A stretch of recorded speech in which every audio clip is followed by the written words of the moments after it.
semuanya, kembali lagi di Repodcast ID bersama gue Dimas Alfi Mahdian. Dan pada kali ini kita masuk ke topik resensi buku bagus. Dan kali ini gue nggak sendiri, gue bersama dengan Kak Amri. Halo Kak Amri. Halo Dimas, baik.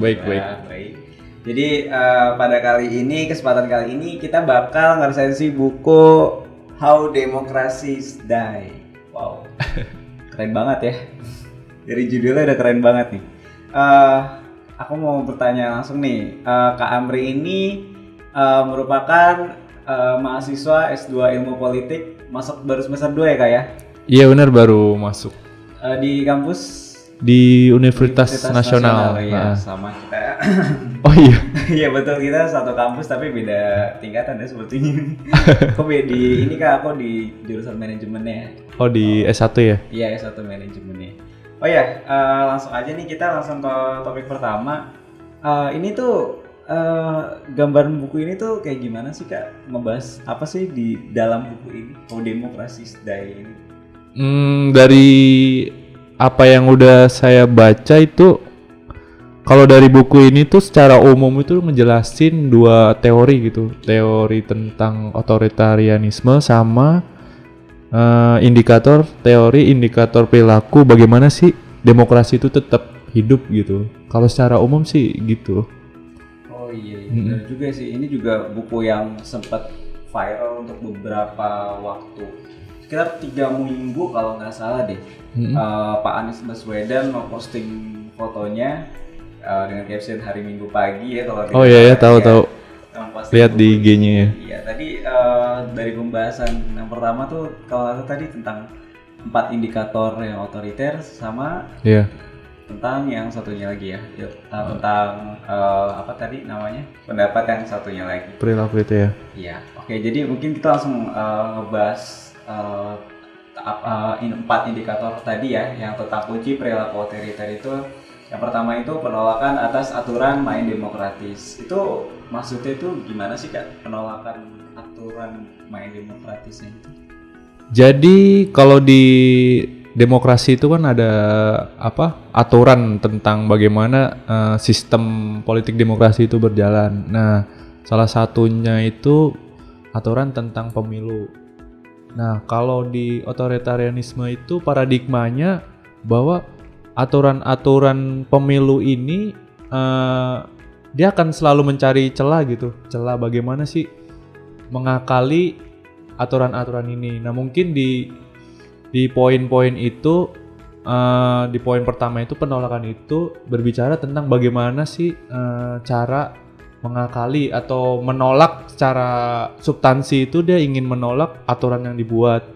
Nah, kalau dalam perilakunya bisa mengakali yang menguntungkan bagi si otoritarianisme itu. Oh, jadi pada intinya itu si pihak otoriter ini pengen keuntungan pribadi ini, iya, benar. memanfaatkan demokrasi ini.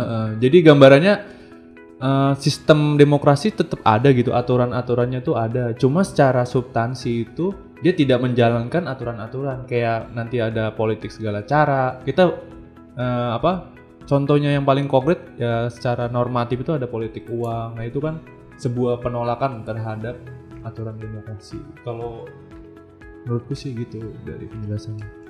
Ya, itu untuk dari penolakan aturan main demokratis. Nah, benar-benar. Dan yang poin kedua itu menyangkal legitimasi lawan politik. Itu maksudnya menolak kesahan lawan politik atau bagaimana Kak? Mungkin itu lebih ke ini sih. Jadi kan ketika tokoh terpilih dari proses demokrasi atau pemilu itu yang tidak sesuai dengan harapannya si itu atau si otoritarian itu, dia bakal nggak menolak gitu. Artinya gini, ketika lawan politiknya itu yang menang, dia bakal tidak melegitimasi, bisa caranya tidak mengikuti kebijakan-kebijakan yang dibuat atau tidak sepakat dengan hasil pemilu. Kayak misalnya ada hasil pemilu terus disampaikan oleh panitia pemilihan KPU itu sendiri. Nah, bagi pihak-pihak yang memiliki paradigma otoritarianisme itu, dia bakal menolak gitu. Disangkainya ada yang curang dari kompetisi tersebut. Dia tidak menerima hasil keputusan. Lebih tepatnya sih kalau dalam kita kondisiin kepada realitas konkret mungkin kayak gitu ya. Bisa menolak. Makanya sering ada kan, ini ada kecurangan dia mengajukan banding hasil pemilu dan lain sebagainya. Mungkin kayak gitu sih. Oh. Jadi teringat kasus yang terjadi. Iya. Ya itu contoh konkretnya seperti itu sih. Jadi dia nggak mau melegitimasi hasil pemilu karena kan kepentingannya dia bakal terreduksi. Dan untuk dari pendapat indikator yang kunci ketiga ini, itu toleransi atau anjuran kekerasan. Menolak toleransi atau anjuran kekerasan. Itu maksud darinya itu seperti apa ya? Ya karena totalitarianisme itu paradigmanya ya pokoknya gue nggak mau ketika dia udah menjabat dia kan nggak mau kekuasaannya itu lengser kan, atau dia pengen tetap berkuasa. Akhirnya segala macam cara apapun misalnya seperti pembunuhan ataupun kriminalisasi dan lain sebagainya itu dihalalkan, atau politik segala cara. Akhirnya dalam anjuran kekerasan itu ya nggak dihalalkan sih, dibolehkan aja sih selama cara-cara yang mereka lakukan itu tetap melanggengkan kekuasaannya. Kadang mungkin sejauh ini ya, maksudnya sejauh saya memandang tentang politikan yang berlaku di sini itu perilaku ini tuh kadang memang nggak terlalu kelihatan banget sih ya. Memang maksudnya tertutupi mungkin atau hal-hal semacamnya gitu kan. Kita lanjut yang ke indikator keempat ini tentang kesediaan membatasi kebebasan sipil lawan termasuk media. Itu maksudnya kita nggak bisa maksudnya tidak menerima kebebasan sipil lawan atau gimana ya kayak itu tuh? Kalau menurutku dari apa yang dijelasin di buku tentang para indikator itu, kalau coba saya bayangin di kehidupan itu mungkin kan kalau di demokrasi itu fungsi check and balance itu kan kuat ya. Maksudnya harus hidup untuk menjaga manusia yang punya keinginan atau hawa nafsu itu tidak berbuat semena-mena, atau yang bisa disebut itu otoritarian gitu.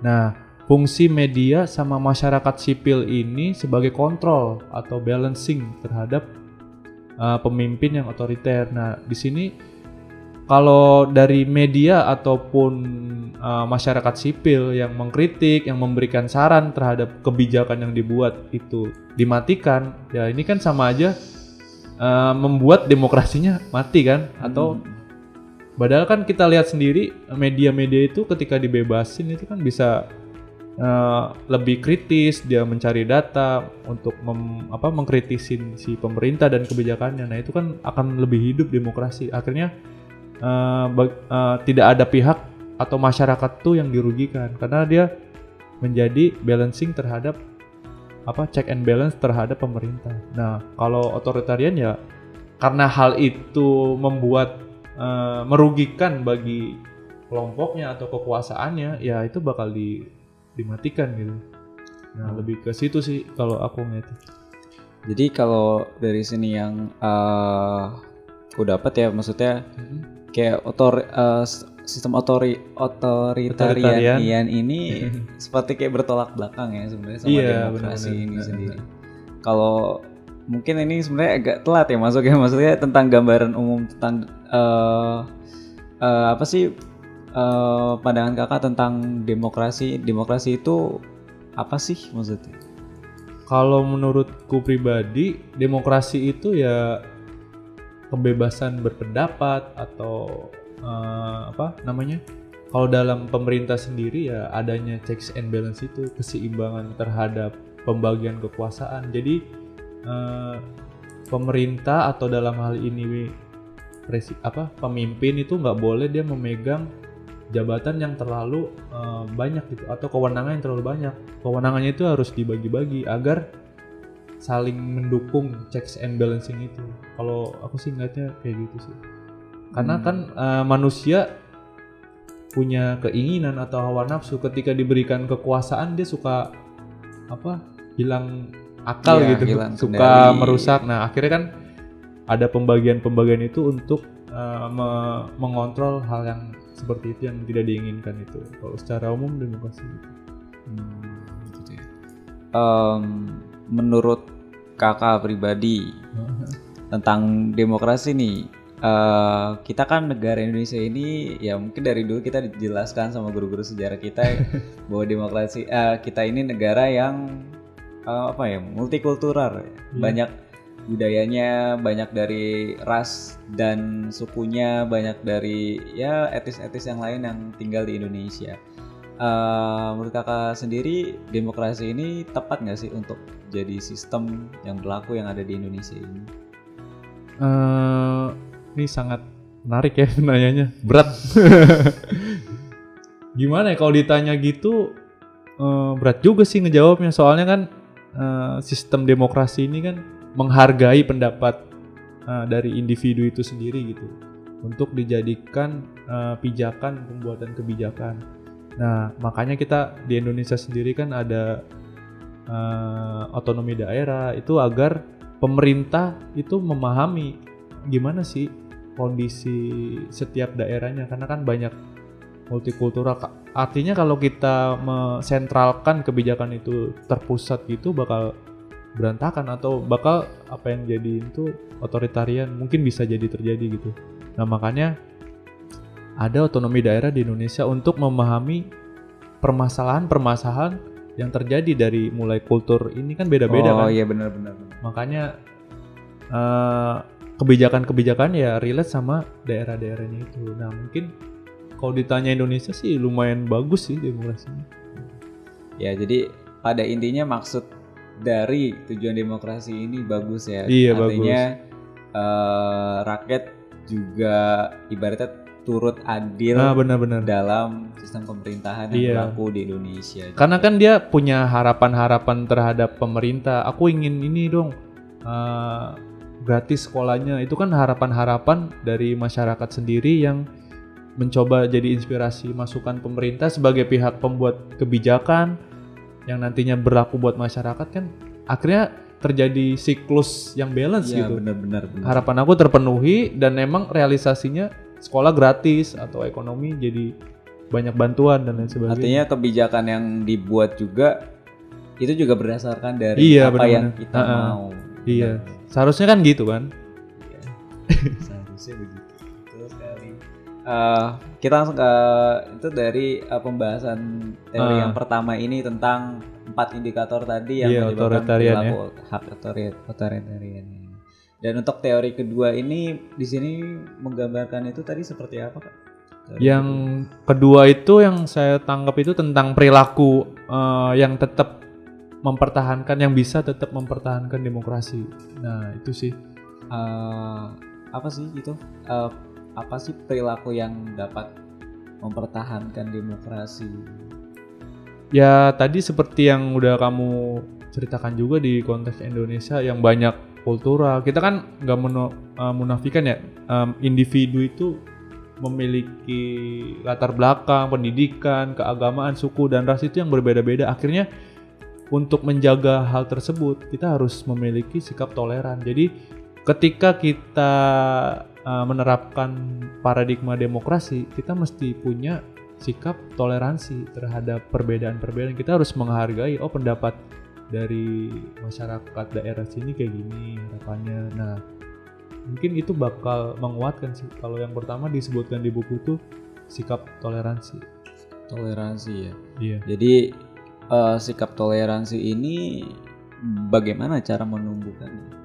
Cara menumbuhkannya ya sering menghargai pendapat orang. Kita coba misalnya ada teman kamu memberikan pendapat atau argumentasi di kelas kan, ya kita menghargai karena ya apa dari latar belakang pendidikan yang dia dapatkan, lingkungan, dan itu kan berbeda dengan kita. Bisa jadi mereka bisa lebih dulu mendapatkan pengetahuan ataupun belum. Jadi kita sering-sering ini aja menghargai argumentasi. Terus jadi kita nggak bisa memaksakan ini seharusnya gini nih, nggak boleh kayak gitu dulu. Kita harus menghargai pendapatnya dia, baru ketika ada data-data yang salah baru kita bisa masuk. Kalau mungkin dari konteks keseharian nih, maksudnya aku mau nanya nih sama kakak, maksudnya Boleh. aku mau cerita sedikit nih, mungkin dulu waktu pengalaman kuliah, ada pasti kan kita kalau ngerjain tugas itu dibentuk kelompok yang pernah ngalamin juga, dimana kondisinya itu aku sendiri buat kelompok sekitar ya 5 orang deh kalau nggak salah deh. Dimana di situ aku di sini menyampaikan pendapat tentang bahasan materi yang bakal kita bahas. Nah di situ akhirnya mungkin ini ya, yang unik dari nilai toleransi yang saya dapetin dari kelompok itu kayak saat saya menyampaikan pendapat itu jadi kayak teman-teman yang lainnya juga ikut langsung setuju sih. Maksudnya saat itu ada sisi senang sama sisi kurang merasakan nikmatnya berdiskusi gitu. Iya. Jadi kayak kok ini tanggapan saya nggak ada, maksudnya nggak ada Nggak ada kontra gitu ya, nggak ada kontranya gitu lah. Maksudnya kan kalau kita dalam berdiskusi itu kan kita pengen jawaban yang benar, terus dan hal yang kontra ini bisa ngejadi apa sih pertimbangan minus dari pendapat kita gitu kan, apa sih kekurangan dari pendapat kita gitu kan, di sisi yang tidak senangnya seperti itu, dan di sisi senangnya itu ya jadi gimana gitu, jadi pendapat saya diajukan seperti itu. Apakah itu bentuk dari toleransi teman-teman saya ke saya atau begini?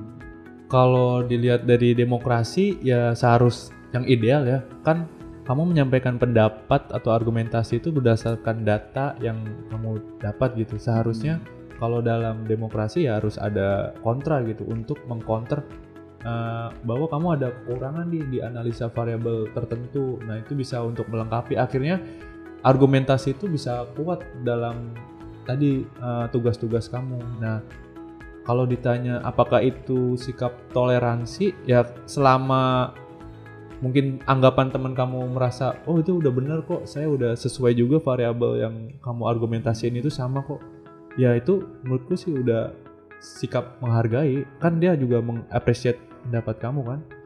Nah itu contoh kasus toleransi ya kayak gitu sih. Nah itu salah satu yang bisa buat demokrasi itu hidup ya, harusnya kayak gitu, adanya saling toleransi. Iya, keterbukaan. Kalau mungkin kita melihat dari ini ya, ada nggak sih pengalaman dari sikap toleransi ini di kehidupan kakak gitu, berkaitan tentang demokrasi ini? Mungkin ini ya, dulu pernah jadi ketua panitia 17-an dan kurban gitu ya. Ya ketika sama aja sih, sebelum acara itu dimulai kan kita biasanya rapat-rapat dan lain sebagainya. Dari situ kan sama kayak kamu tadi, nyampein pendapat-pendapat argumentasi tentang gimana nih sistem pelaksanaannya tuh kayak gimana. Nah di situ pengalaman toleransinya ya kayak tadi, ada dialog interaktif, diskusi, gimana ternyata apa yang saya sampaikan tuh argumentasinya ada kesalahan di sini nih, nanti sapinya gimana dan lain sebagainya. Nah di situ ada dialog interaktif, dan di situ sih menurutku toleransinya gimana sih, ketika saya ternyata saya menghargai nih pendapat teman saya itu, bahwa saya ada kekurangan di sisi ini, kemarin ada data yang kelewat terhadap analisa untuk kepanitiaan itu. Nah sikap toleransi yang bisa ditumbuhin ya kayak gitu untuk membangun demokrasi. Jadi kan nggak selamanya, kita juga bukan Tuhan kan. Iya benar. Memiliki semesta data, akhirnya ya kita harus punya pandangan bahwa kita potensi kekurangannya ada. Nah makanya dilengkapi sama teman-teman kita yang mungkin secara pengalaman atau secara pengetahuan lebih luas di bidang tertentu, yang variabelnya lebih banyak, itu bisa melengkapi. Nah itu kan justru kepanitiaannya lebih efektif, lebih berjalan baik kan. Nah itu mungkin yang bisa menguatkan demokrasi juga kan. Kadang kita dari dulu tuh, kalau saya ya dari dulu tuh tergambarkan dari mungkin dari SD sampai SMA itu penggambaran biasanya tuh gambaran umum dari contoh dari toleransi ini tuh yang biasa saya dapat. Apa tuh? Menghargai ras, berteman dengan siapa saja, maksudnya gitu kan. Terus kayak tidak tidak mengganggu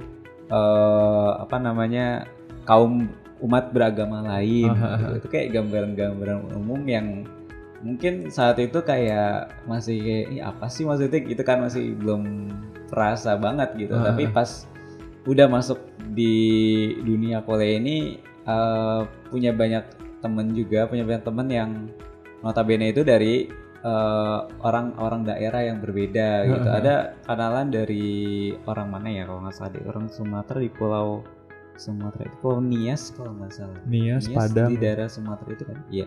Jadi temannya ini emang kultur budayanya ini memang agak sedikit berbeda gitu dengan saya yang dia juga agama yang lain, agama Kristen dan saya agama Muslim. Jadi di situ saya ngerasa apakah ini bentuk dari nilai toleransi ya. Jadi kayak saya ngerasa wow, indah banget gitu, maksudnya bisa berteman sama orang yang notabene itu dari agama yang berbeda dari saya seperti itu. Jadi kayak pas pelajaran waktu SD itu baru diinget lagi kayak langsung oh gini. Oh ini ya manfaatnya gitu ya. Iya, manfaat. Mungkin kalau di SD itu dia menggunakan contoh-contoh yang agak berat, pusing juga kali ya anak-anak. Benar, makanya ya gitu.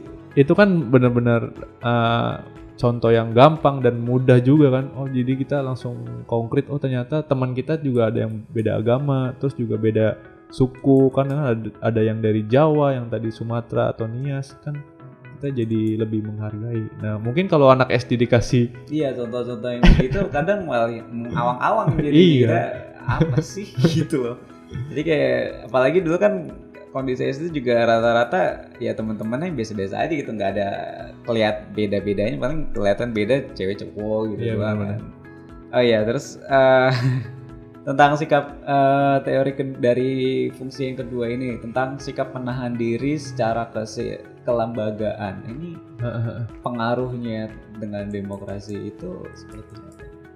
Ya tadi kan ketika demokrasi itu kan punya aturan-aturan main, gimana sih mengontrol individu itu agar dia tidak berbuat sesuai hawa nafsunya gitu. Iya, sesuai kehendak dia sendiri. Kan manusia kan nggak dipungkiri punya nafsu kan, akhirnya untuk mengendalikan itu ya harus ditahan. Bagaimana ya tadi seperti yang tadi dijelasin, ada pembagian kekuasaan, eksekutif, yudikatif. Nah di sini saling menahan diri itu maksudnya ya ketika ada aturan yang sudah dibuat di dalam sistem demokrasi ya kita harus mengikuti.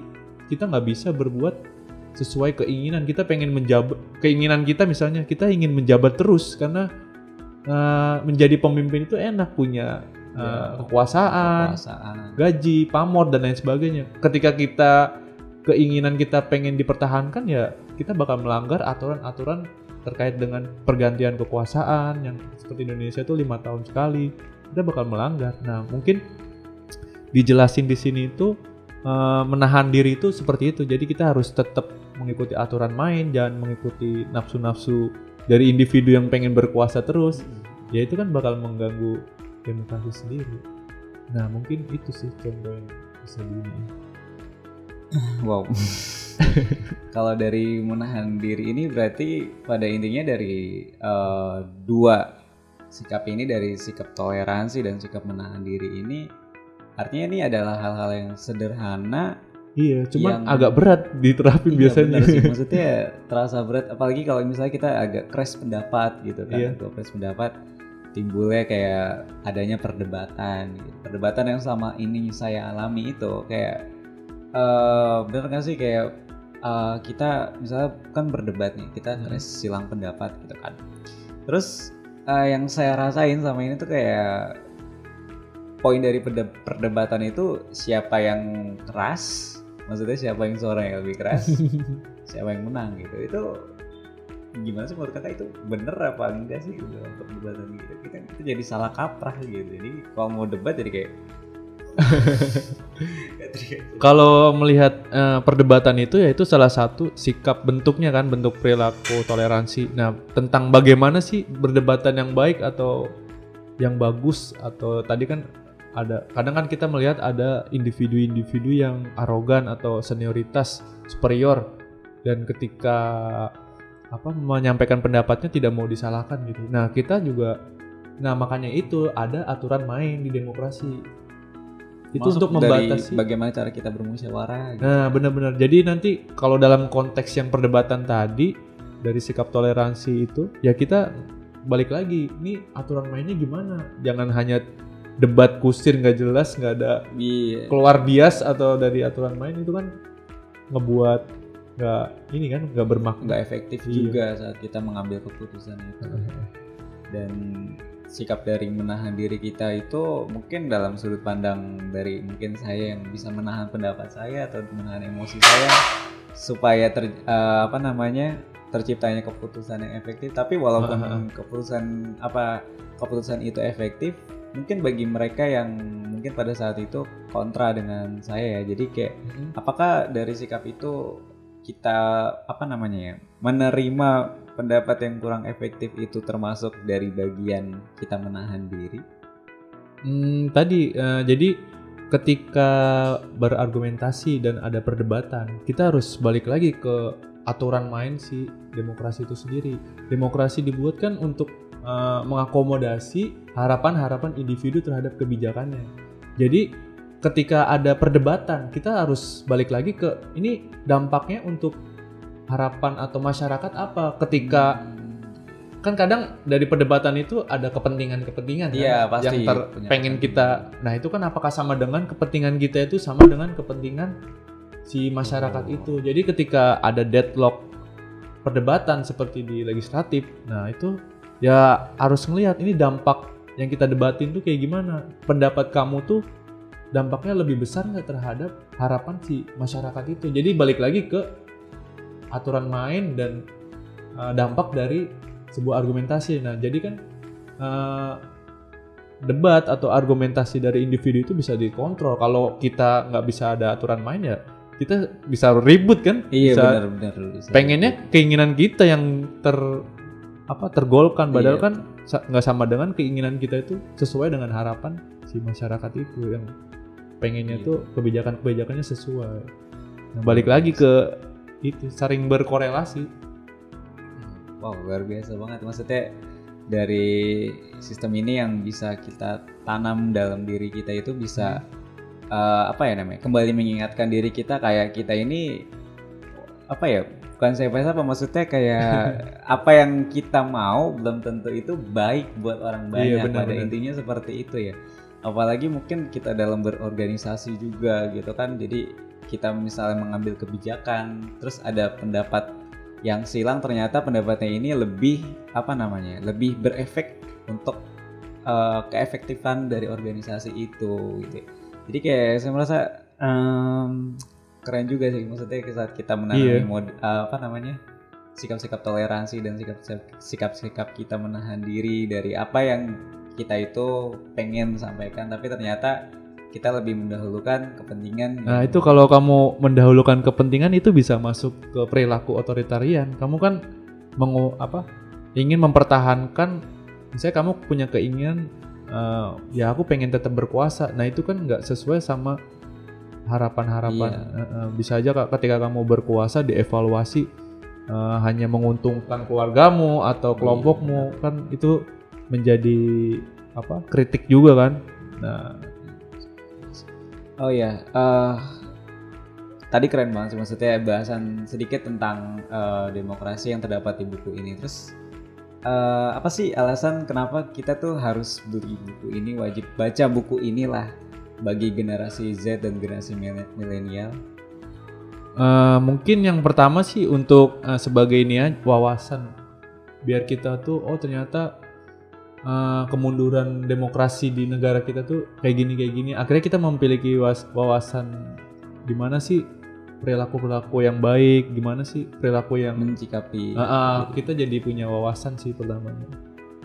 Kemudian terus ini kan ilmu politik ya masuknya. Jadi kita punya kepekaan aja sih gimana sih pemimpin-pemimpin di negara kita menerapkan demokrasinya. Apakah dia kecenderungan mementingkan tadi kepentingannya dia atau kepentingan masyarakat, atau yang bisa disebut dengan dia tetap iya benar. Jadi lebih kepekaan buat evaluasi juga. Nah ini kita kan sebagai individu yang memiliki harapan. Selain itu kita sebagai individu yang memiliki harapan terhadap kebijakan-kebijakan yang nantinya kebijakan itu kan bakal berefek juga kan ke kita juga. Misalnya tentang harga beras dan lain itu kan berefek juga kan sama kita. Nah itu sebagai bentuk kita memahami, pelajari buku ini sih partisipasi politik kita sih. Kita lebih kritis agar kita tuh mengevaluasi. Iya. Jadi pada intinya sistem dari demokrasi ini memiliki maksud baik ya. Iya, kita menghargai pendapat, menghargai bagaimana orang lain berpendapat dan juga mempunyai perbedaan pada diri kita. Gitu kan. Jadi keren banget sih. Ada nggak sih pesan buat kakak tentang apakah kita itu perlu nggak sih, maksudnya ya setidaknya tahu tentang politik yang terjadi di Indonesia ini? Oh perlu banget sih. Perlu banget ya. Kenapa? Ya karena kan politik itu kan outputnya sebuah kebijakan yang bakal kita terima atau kita laksanakan, dan itu sifatnya itu hukum gitu. Artinya ketika kita melanggar kebijakan itu kita kan bakal punya atau diberikan sanksi. Nah gimana sih, kenapa sih kita perlu belajar atau peka terhadap peristiwa atau realitas politik, karena itu akan berefek terhadap hidup kita. Harga beras naik, itu kan bikin pusing juga kan? Iya benar. Ya ketika kita nggak memiliki kepekaan atau keinginan untuk membahas ini, berarti kita kan nggak peduli juga sama hidup kita. Nah kan lo juga dengan bangsa kita. Iya. Ya itu aja sih menurutku. Keren sih, karena kemajuan dari kualitas diri kita ini ya bakal jadi kekuatan bagi masyarakat yang ada di bangsa ini juga ya. Iya. Jadi teringat dari quotes dari Insinyur Soekarno, yaitu bangsa yang tidak percaya kepada kekuatan dirinya sebagai suatu bangsa tidak dapat berdiri sebagai suatu bangsa yang merdeka. Keren banget. Itu mungkin itu saja yang menjadi penutup dalam bahasan kita di resensi buku bagus pada saat ini. Terima kasih buat teman-teman yang udah melihat kita dan menonton kita, dan terima kasih juga buat siap sama-sama. Mungkin next kita bisa bahas buku-buku lain. Boleh siap. Oke, terima kasih buat teman-teman semuanya. Sampai jumpa di pertemuan berikutnya. Dadah.